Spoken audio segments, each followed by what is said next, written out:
5월 9일 국수칸에 가서 맡겼던 국수를 찾아가지고 오는데 뒤에서 웬 아이가 내 손을 답싹 잡았다. 돌아보니 민혁이와 한사택에 사는 정호라는 애였다.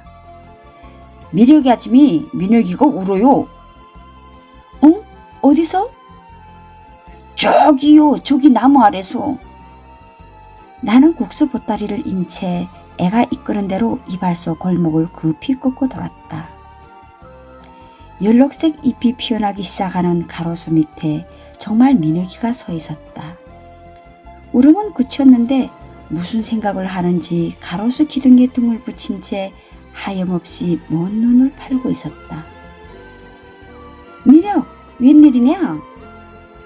내가 묻자 민혁이는 다시 굴쩍거리기 시작했다. 정우가 대신 대답했다.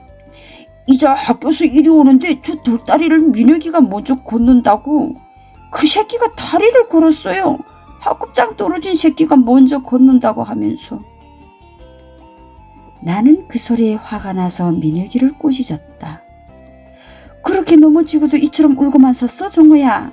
그 새끼라는 게 누구지? 왈패냐? 치, 민혁이보단 깔때기인데 뭐. 그런데 왜 그렇게 울고만 섰단 말이야, 바보처럼? 씨, 그래도 그의 아버지 시당에 다니니깐요. 정호의 곁드는 소리가 내 가슴을 쿡 찌르고 들었다. 바로 정호의 그 말과 같은 생각이 지금 나무에 기대고 선 민혁이 두 눈에서 하염없는 빛을 자아내고 있는 것이었다. 그럼 민혁이가 벌써 아버지와 자기 처지를 감수하기 시작했단 말인가?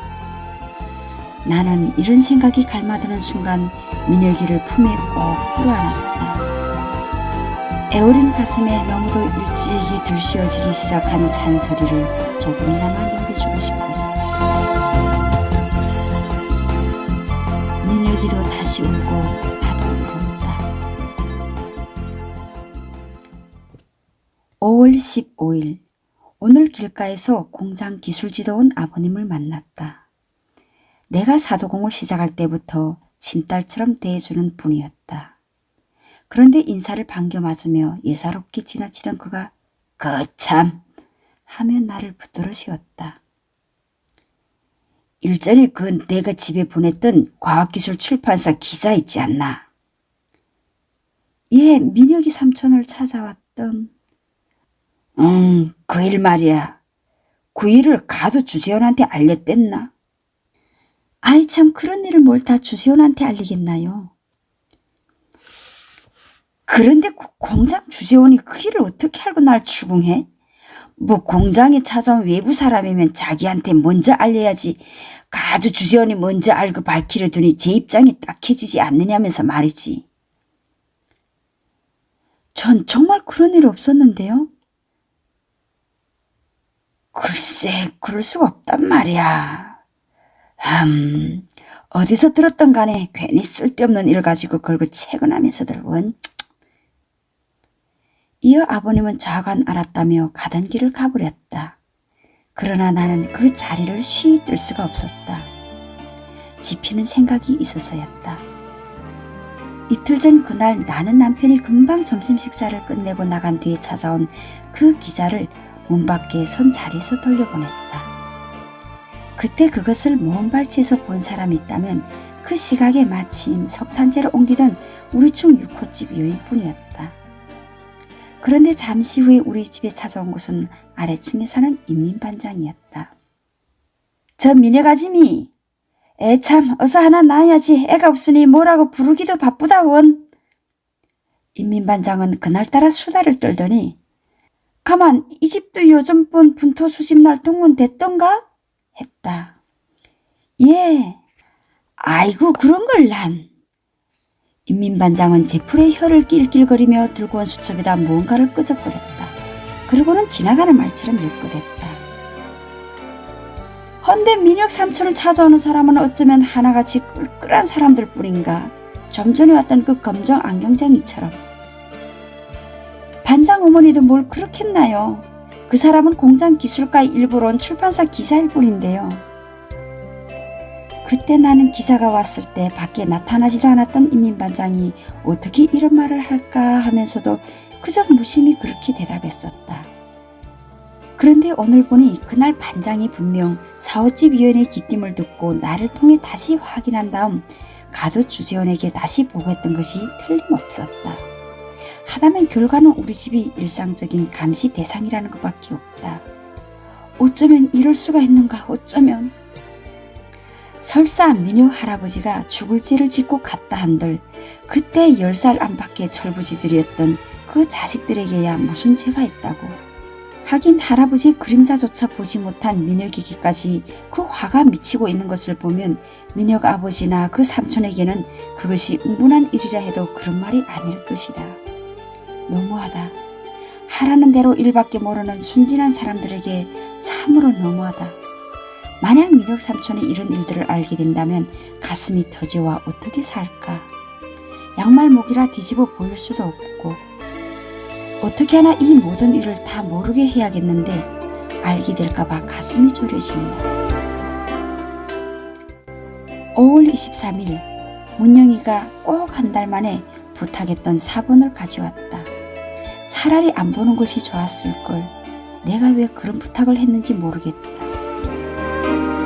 리일철 기층별 149 가족 탈북기 37 평가 적대군중 아버지 리명수 일제시기 분홍으로서 당의 농업협동화 정책에 불만 품고 원산시 땡땡군 땡땡리에서 농교 냉상모에 대한 해독행위 감행 반당 반hun명 종파분자로 처단. 어머니 정인숙 남편이 처단에 대한 불만과 화병으로 현 거주지에서 사망. 나는 떨리는 손에 사본을 쥔 채 창가에 한참이나 멍청이 서 있었다.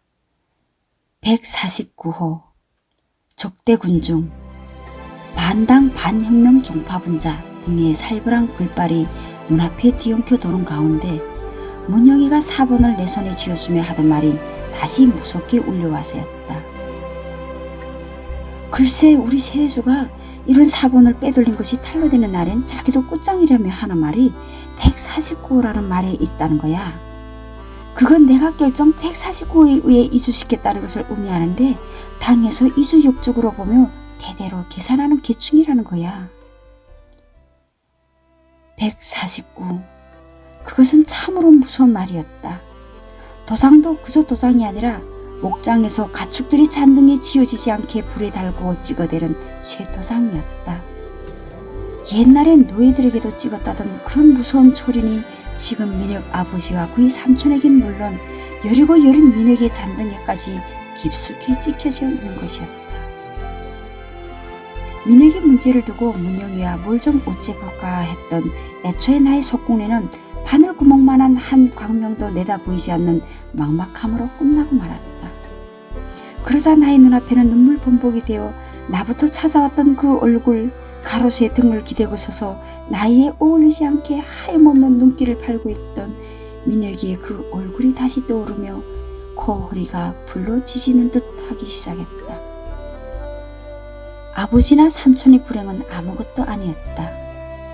그 어린 것이 지금부터 온 한 생을 부모들이 걸어온 피눈물의 길을 한치 한치 따라 걸어야 할 생각을 하니 가슴속이 막 찢어지는 것 같았다. 나는 사본을 쥔 손으로 나도 모르게 내 아랫배를 더듬었다. 거기서는 지금 결혼 후 뒤늦게이긴 하지만 새 생명이 움터 자라고 있었다. 부끄러워하진 남편에게 알리지 않고 있었던 것이 다행 중 다행이었다는 생각이 들었다. 이 땅에 생명을 낳을 때 그 생명이 복되기를 바라서이지 한 일을 가시밭을 헤쳐야 할 생명임을 안다면 그런 생명을 낳을 어머니가 이 세상 어디에 있으랴. 만약 그런 어머니가 있다면 그것은 어머니기 전에 죄인 중에서도 가장 잔악한 죄인이 될 것이다. 오늘 내일 중으로 꼭 산부인과에 가야겠다. 10월 28일 세월은 참 빠르기도 하다. 창밖 가로수에 불타던 단풍은 어디로 다 사라지고 벌거벗은 가지들의 바람소리만 소란하다. 날씨가 폭이나 쌀쌀한데 민혁이가 옷이나 든든히 껴입고 학교에 갔는지 모르겠다. 점점 왜 이렇게 그 애가 애처로워지는 것일까? 마치 어머니가 없는 아이기나 한 것처럼. 그 애가 학교에서 조금만 얼어들어와도 꼭 껴안아주지 않고는 못 견디겠다. 그런 순간이면 나의 온기로 그의 아버지와 삼촌의 아픈 가슴도 얼마간이나마 함께 녹여주는 것 같아 내 마음도 한결 따뜻해진다. 제발 부분당 비서의 도움으로 남편이 입당만 하게 되었으면, 그리고 장차 민혁 아버지까지도 그래서 그 쇄도장들을 잔등에서 치워버릴 수만 있다면, 민혁이가 다시는 돌다리를 먼저 건넜다고 모멸의 발길에 걸려 넘어지지 않게 되고 범죄의 속을 들여다보는 듯하는 색안경 속에서 우리 집이 벗어나기만 된다면, 그때는 나도 새 생명을 낳으련만. 때로 나 혼자 이런 공상에 잠겨 있느라면 생각은 어느새 아래층 부분당 비서에게 이어진다. 남들이야 우리를 피하던 감시하던 아랑곳 없이 종종 찾아와 나를 위로도 해주고 남편의 뒤를 잘 돕도록 타일러도 주는 그가 끝없이 고맙기만 해서이다. 11월 3일, 이불장 뒷구석을 뒤지다 가슴이 철렁했다. 소파하고 거기에 감춰두고 쓰던 피임약이 없어졌다. 쥐가 물어갔을까? 그럴 수가 없다. 그럼 혹시 민혁이가? 아니다. 그런 장난할 민혁이가 아니다. 그럼? 그렇다. 누구를 더 의심해 볼 것이 없다. 틀림없이 남편의 손이 들어갔다. 어쩌면 좋아? 제발 피임약이라는 것을 몰라도 좋겠는데. 그간 무슨 약인가 물어본 일이 없었던 것으로 보아 모르는 것 같지도 않다. 그렇다면 지금까지 나의 잉태를 은근히 기다려온 남편이 이제 뭐라고 할까? 그러면 나는 어떻게 변명을 해야 하고? 남편이 그 아픈 가슴에 부디 더 아픔을 주지 말아야겠는데 어떻게 할 궁리가 나지 않는다. 괴롭다. 정말 괴롭다. 11월 11일, 그간 내가 몰래 지어먹던 두불밥이 오늘 끝내 남편에게 들켜 개죽이라고 평가받고야 말았다. 하지만 개죽이라면 어떻고 돼지죽이라면 어때? 남편이 더 의심을 하지 않고 개죽이라는 평가를 내리게 된 것만도 다행인데, 아무리 세심한 사람이다 뭐다 해도 남자란 역시 남잔가 보다.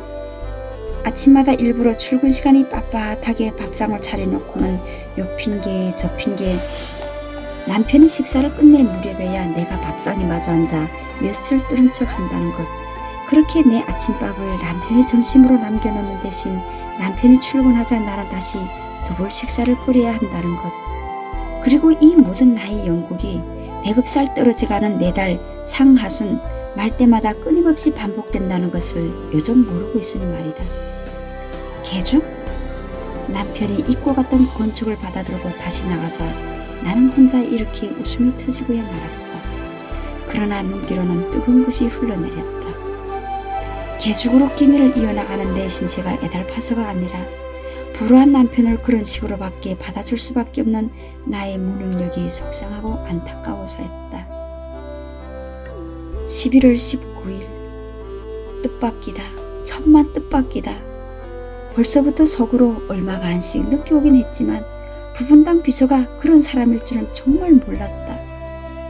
남편이 점심 식사를 하고 나간 지 얼마 안 지나 복도문 열리는 소리가 나더니 부분당 비서가 방으로 들어왔다. 자주 다녀 허물이 없어서인지 그가 그렇게 제 집처럼 문을 열고 들어오는데 나도 이제는 얼마간 익숙해져 있었다.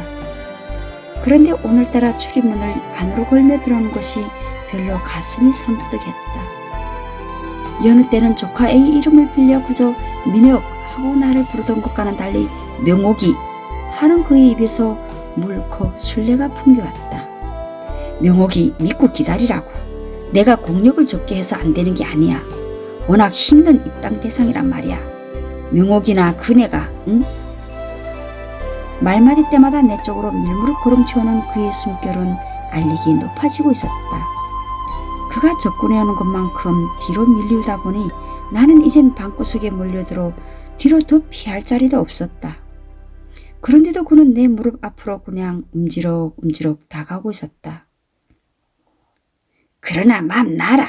나그네 입당 문제는 이 내 손에 달려있으니 말이야. 이 내 손. 부분당 비서가 이 내 손 하며 내흔들었던 그 손으로 내 손목을 덥석 잡아쥐었다. 나는 눈앞이 캄캄해졌다. 이때 만약 밖에서 나를 찾는 민혁이의 목소리가 들려오지 않았다면 방 안에서 무슨 난투극이 벌어졌을지 모른다.